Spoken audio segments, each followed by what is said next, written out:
And welcome along to the match where the games are coming along thick and fast for Real Madrid. 3 in 6 days for the Whites, the second of which is on Thursday evening at the Santiago Bernabeu against Osasuna in the last 16 of the Copa del Rey. Sid Lowe is with me as ever to preview the game. And Sid, we played on Monday night in La Liga, in action on Thursday in the Copa del Rey. It's a really busy time. To be honest, I don't even know what night it is, and it feels like this doesn't, because you look at the return to football in the Spanish league, and even if you only look at it in terms of the top 3 in La Liga, the biggest 3 clubs at the moment, Real Madrid, Barcelona and Atletico Madrid, we've had games Saturday night, Sunday night, Monday night, Tuesday night, Wednesday night, Thursday night, Friday night off, Saturday night, Sunday night. And it does, because Madrid played on a Monday night, it does feel like we don't really know what day of the week it is now. Yeah. Well, what day is it, by the way? Well, Thursday night is the game, and that's the most important thing. Hopefully the players know what day of the week it is, I'm sure. So long as they turn up on time, everyone will be happy. Absolutely. Yeah. Right, let's hear from the manager, Carlo Ancelotti, who's been speaking at the pre-match press conference about playing at home against Osasuna. I think playing at home in our own stadium is more comfortable than playing away. The fans in the Bernabeu and the sheer affection of the supporters is very important for us every game. Tomorrow's match is a knockout game against a side that has caused us many problems in the league. For us, this competition is very important, especially this month when we have many matches.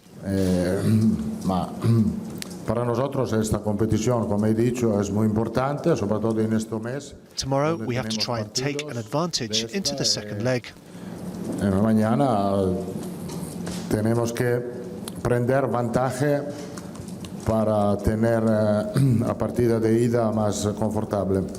Carlo Ancelotti speaking in the pre-match press conference. Presumably he does want this tie wrapped up in the first leg. He would certainly like it, and I think the fact that Madrid are playing at home in the first leg to some extent dictates the way that this will be approached, because I think if it had been the other way around, it might have been, right, go to Pamplona, play maybe a slightly weakened but not entirely weakened side, and keep the result within reach so that Madrid can then go and win it the second leg. Because the first game is the home one, I think it will be a case of saying to players, right, let's put this out the way and let's try and give ourselves the opportunity to make changes for the second leg. Well, let's take a look at who Sid thinks is going to be starting for Real Madrid on Thursday evening at the Santiago Bernabeu. And Carlo Ancelotti confirming a couple of things in that pre-match press conference. He said Xabi Alonso isn't going to feature, he's not in the squad, and Gareth Bale's going to start. Yeah, he said that Bale's start was based on rotation. Of course, he would go in instead of Angel Di Maria. The other option would have been Jesse there. It's quite difficult, despite the fact that Ancelotti has this habit now of being very kindly giving us a good insight into what his starting level is going to be. Still relatively difficult to predict exactly what it will be. Of course, we know that Casillas will play because it's Copa del Rey. He will play Copa del Rey and Champions League for the rest of the season. Alonso won't be there, so Mendy is the obvious replacement for him. And then the rest of the side, I think, relatively strong. As you can see, it is a strong starting lineup that Sid has certainly picked. It remains to be seen who Carlo Ancelotti is going to choose to face the side from Pamplona on Thursday evening. And as he alluded to in that pre-match press conference, they did give Real Madrid 1 or 2 problems in the league match that they played at El Sadar back in December. They can be an awkward side, can't they? Well, what's happened in the last 4 or 5 weeks is that Osasuna have become Osasuna again. They've got back to doing some of the things that they traditionally did very well, which is to be very aggressive, to make sure that they take advantage of the chances they get the ball into the penalty area very, very quickly, very early. Even if it's a long way back, it's slung in very quick. But having said that, one of the things that I thought was so striking about the 2-2 draw with Real Madrid was that Osasuna really played.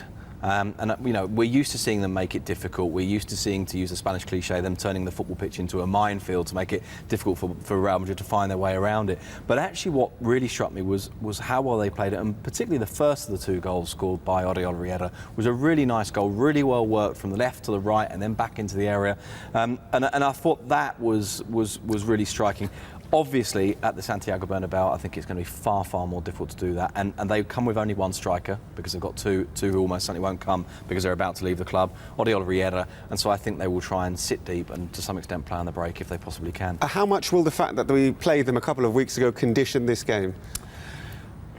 I think what it may do is that some of the things that perhaps would have caught or might have caught Real Madrid by surprise, perhaps this time won't. Now, let me kind of package that up for you, because it's very easy to say, well, get caught by surprise, and sometimes it's a bit of a cliche because a club that does its scouting well, and Ancelotti with Paul Clement do their scouting very well of the opposition. But there is a difference between the managerial staff doing scouting well and showing the players, and the players actually having recent experience of it. So, you know, you can tell a player, for example, Cejudo is quick and he always goes on the outside and he's left-footed and so on. The right back thinks, yeah, great, okay, got it. The player then plays against Cejudo and he doesn't just get it, but he fully understands it. And so I think there is a chance that Madrid will be a little bit better prepared. But as I say, and I think it's worth insisting on this again, the fact that it's at the Santiago Bernabeu, I think, makes a big difference. Maybe for the second leg, those kind of lessons will have more importance. Quick prediction?